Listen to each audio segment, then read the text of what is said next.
এখন দেখো মা মেয়ে স্নান কমপ্লিট হয়ে গেছে, মামামকেও স্নান করিয়ে দিয়েছি, আমিও স্নান করিয়ে নিয়েছি।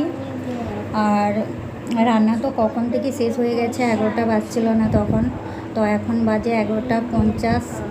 আর আমি এখন দেখো এই চাদর মানে কালকে যেটা চেঞ্জ করেছিলাম, তো এগুলাকে আজকে দুটো চাদর, একটা বাবা ঘুরে মনে হয় গায়ে দিয়ে, আর একটা পাতা ছিল যে, আর বালিশের কভার একটা, তো ওগুলোকে ধুয়ে উজালা দিয়ে রোদে টোদে দেখিয়ে তারপরে এই যে ভাঁজ করে দিলাম।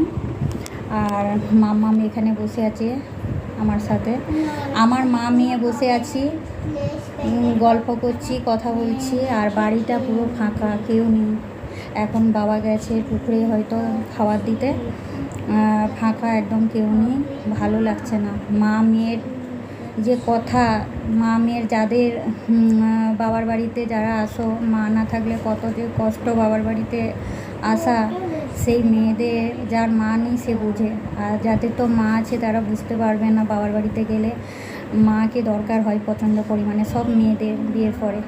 তো বাবার বাড়িতে আসা মানে মায়ের কাছে আসা, মা আছে, মায়ের সাথে কথা বলবো, বন্ধুদের মতন কথা শেয়ার করব, তারপরে ঘুমাবো, মা রান্না করছে খাবো, এইসব তো সব মেয়েদের, যাদের বিয়ে হয়ে গেছে, বিয়ের পরে যারা যে বাবার বাড়িতে যায় তারাই তো এইসব করে।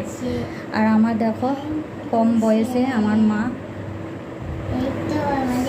এই যে বাবার বাড়িতে এসেছি, এখন পুরো ফাঁকা। আমি এখন ভাবছি মা থাকলে কত কথা বলতাম এখানে বসে দুজন মিলে।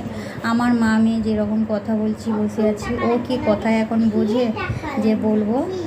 ছোট্ট ফুচকি মেয়ে কী বোঝে বলো? তো তাও মা মেয়ে গল্প করছি এখন বসে বসে। আমার মা যদি এখানে বসে থাকতো, কত কথা বলতাম মায়ের সাথে, এটা ওটা সেটা। পুরো বাড়িটা ফাঁকা লাগছে, কাজকর্ম শেষ, রান্নাবান্না কখন থেকে। আর যখন বাবার বাড়িতে আসি মায়ের সাথে কথা বলতে বলতে রান্না দেরি হয়ে যায়, এটা ওটা করে আসতে রান্না দেরি হয়ে যায়, স্নান খাওয়া আরও লেট হয়ে যায়, মেয়ের আর মায়ের কথা আবার তো চলে যায়। আর এখন দেখো কথা বলার মতন কেউ নেই, সময় আছে কিন্তু কথা বলার মতন কেউ নেই। বসে বসে ভাবি, সারা দিন ধরে যদি বসে বসে ভাবি, মায়ের ঋণ কখনো শোধ করা যাবে না গো। মায়ের ঋণ কেউ শোধ করতে পারে না। মা যে কতটা কষ্ট করে সন্তানদের যে মানুষ করে, সে আমরা এখন বুঝতে পারছি। আমার সন্তান যে হয়েছে, কতটা কষ্ট করে ওকে বড় করছি, সে একমাত্র মায়েরাই বোঝে। আর যখন ছোট ছিলাম তখন লাইফটা ভালো